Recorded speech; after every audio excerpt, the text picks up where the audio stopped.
大家好，我是大王，我是小汪。前两天上海链家 App 不再显示成交价，这引发了不少人的议论。今天我们来一起看一下这个新闻啊。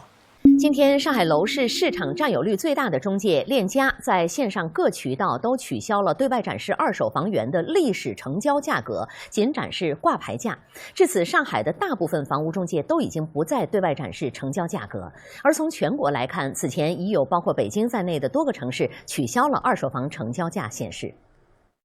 无论是链家网还是贝壳，目前在成交页面上，除交易房源外，价格一栏显示的是暂无价格。想要了解历史成交价，只能咨询经纪人。而在同类型其他已成交房源的显示上，链家 APP 里还出现了问成交价按钮，可点击联系经纪人进一步问价。记者走访了链家门店，经纪人表示，目前他们内部仍可见成交价格。可以问经纪人，我们内网好像还能看得到。目前链家线上的各个平台上与价格相关的只有挂牌价。然而历经过去几年的市场起伏，目前挂牌价与成交价的差距越来越大，对于买卖需求已经起不到太多作用。像我们卖的差不多就在11万左右，挂牌有的挂12万多，13万也有。除了链家，记者今天还走访了沪上其他中介。早在2015年，上海楼市一度热度过高，中原地产就曾被要求不再展示成交价，而太平洋房屋的平台上仍然有部分房源展示成交价，但中介告诉记者，这个价格并不准确。这个好多都是网线价格做低的。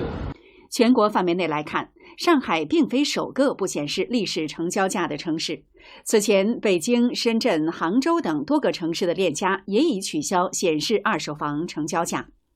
网上房地产数据显示，7月份上海二手房累计成交近2万套，保持高位，但价格环比下跌约 1.8%， 仍处于以价换量的阶段。其实北京早在2017年初就已经看不到成交价了。其实看不到成交价的本质就是让信息变得不透明，提高信息流动的这个成本。那么看不到成交价之后会发生什么情况呢？对买家和房价会直接产生影响吗？我先说我的看法，而且影响不会小。大家知道，中国公司做出的互联网产品，那易用性是非常强大的。对，其实你想看，只要它能显示，它全都有这些板块，就是它不给你看。对，在2015年之前，最早的链家是非常开放的，开放到什么程度就举个例子，就是曾经被誉为学区永远涨的这个学区房为例，当年你在搜索栏里如果随便就输入一个学校的名字，那系统就自动把对口的所有学校的房源都给你展示出来，还能够按照这个价格高低面积大小等等进行排序非常方便。对，确实挺爽的。而且我还有印象，就我们之前在北京买我们自己房子的时候嘛，那会儿链家包括贝壳 APP 都是非常好用的，然后各种功能，还有什么历史价格、小区同类户型的成交价，然后每个月的平均价格就是一目了然。对。后来呢，就因为北京16年那波涨幅涨得太凶了，链家在2017年初的时候就主动阉割了很多功能，比如没有办法再按照学校名字进行搜索了看不到成交价了，所有单价呢就在18万以上的这个房源就一律都隐藏了等等，直到后来这个租赁的成交价也不给你直接显示了。那这么做就真的会导致购房者像无头苍蝇一样被随意摆弄吗？答案肯定也不是的。这个信息不透明，自然就会有人做信息透明的买卖。确实我就感觉像北京这个城市做这种二手房自媒体的这个博主就远远比上海要多得多。这会儿这个链家把上海的成交价也给隐藏了，估摸着上海博主也要崛起了。对，估计又要养活一波人了其中一个重要原因就在这儿嘛，你看信息不透明，它就能养活不少人，养活不少小程序，甚至那这些自媒体人就会利用很多人对于房价目前和未来走势摸不透的情况，给出各种分析预测以及所谓的内幕小道消息。这些自媒体人做得好的确实流量不小想买房的人当然他也不是傻子那你看一套房动辄几百万，在市场上冷清的时候，那就一定会做足功课，所以他们通常都会走访多家中介公司，甚至和同一家中介公司找多个中介进行沟通聊天，最终目的就是要摸清这个现在房价到底是多少，了解到最近有没有调出来一些性价比比较高的好房源。总而言之，他们一定会通过这个区域性的中介啊，或者网上的渠道去花一点点时间，花一点点钱，获得更真实的成交数据的。所以这些买房人，他们手里真正掌握的信息还是比较准确的。但如果你如果不是买房的客户，你就是想随便浏览一下，看看现在的房价，或者你未来1-2年有出售房产的计划，就想了解一下信息啊，不想花太多的时间花钱去获得这些有价值的信息的话，那么这些人他们所掌握的信息，那就是网上的人云亦云了。而且也有不少自媒体人，他们听风就是雨啊，他们琢磨的就是观众爱听什么，而不是真实的情况。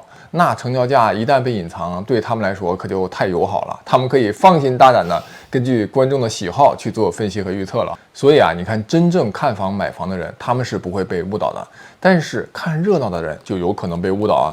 好像这些人是看热闹，他们好像也不进入市场，无伤大雅吗？但其实并不是。如果你有意向去买某个小区的二手房，其实你肯定是会对这个小区的不同的户型、位置、楼层的差价心知肚明，是吧？那假如某一天成交了一套有硬伤的房子，那它的价格可就是远低于小区的均价了。这个时候，如果有中介或者其他的自媒体，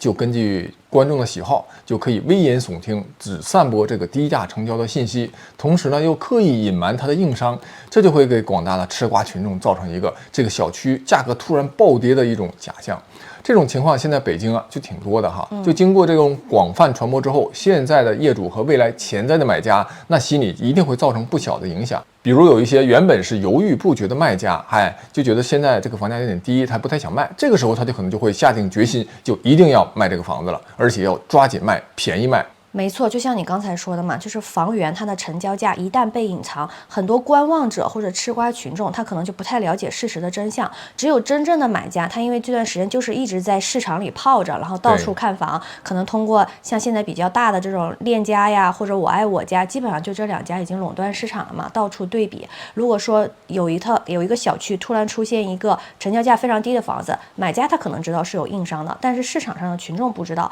还有的时候就是房东他也不知道。因为这个小区的成交价吧，每一套户型它给你隐藏了，所以比方说我表姐她最近就是在卖房嘛，我之前的视频里也提到过，就是她自己真的也不知道，就是小区里到底某个户型卖多少钱，只是她找的是链家，然后链家呢就是那个卖房的销售人员每个月给她发一个那个他们系统内部的一个 Excel 表，就是小区比方说最近1个月又成交了几套，然后是什么楼层、什么户型、单价多少，也就是这些基本的信息。而且这个 Excel 表就是链家自己做的，就是到底是不是真正的成交价呢？谁也不知道。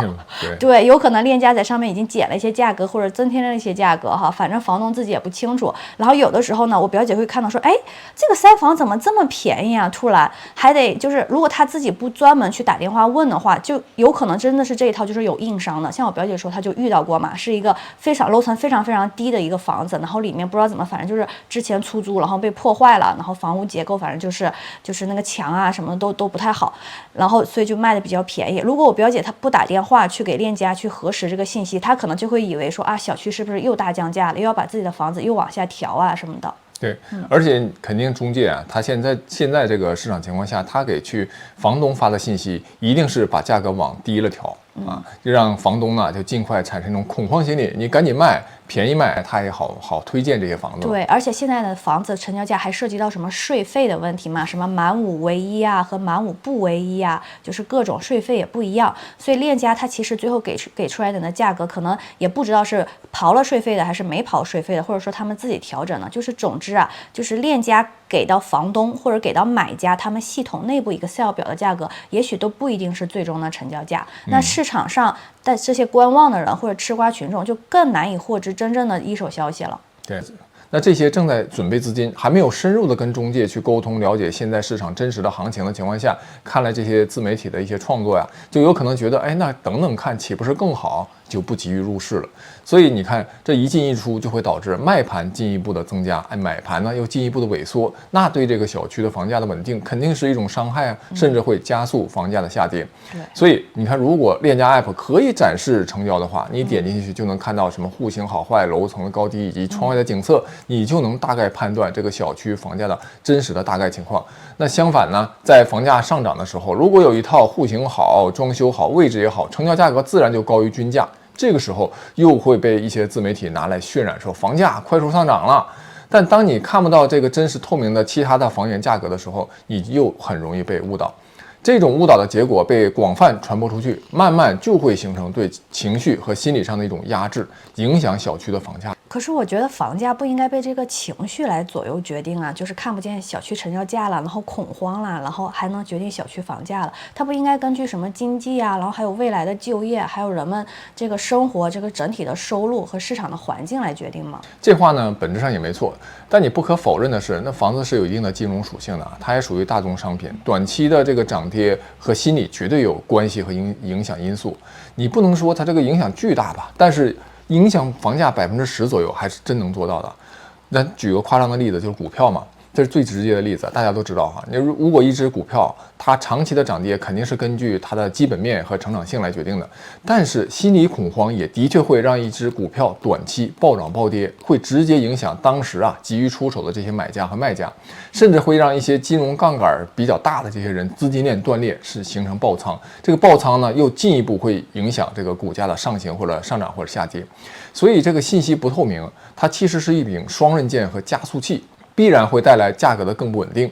那不明真相的人就容易被忽悠、被利用嘛，甚至有可能直接遭受到经济的一些损失。就听下来，感觉现在这个价格不透明，感觉是对买家更有利，对卖家反而是一个更大的损失。对，而且还有一个大锤可能又要砸在卖家身上了。最近就一直有传言说嘛，说未来中介费全部由卖家承担。虽然现在还没有落地，但这应该是大势所趋而且也是国际上的通行做法嘛。对，我们现在在国外的话，像这边卖房也是中介费都是由卖家承担的，买家是不承担中介费的。甚至又有传闻说，未来交易的所有的税费可能都要由卖家来承担。以前卖房的是爷，现在买房的是爷；以前中介哄着卖家，现在中介哄着买家。对，我现在听说在北京看房还有真不少，有的买家过来看房，然后链家中介都已经车接车送了，是吧？这服务真是够到位的。但是对卖家来说现在可能更扎心的一个事儿，就是现在的卖家就是以前的买家呀，对，他们就是同一拨人，就是很可能是高点接盘那个买家，因为他们是最有动力在现在卖房的，因为资金链太紧张了。在更久以前的买家，他们资金链不紧张，现在还可以有房租收入的这些人，可能就未必急于出手。你看当年16年、17年买房的那波人，就高位接盘的这波人，他们当年可是全额掏了中介费。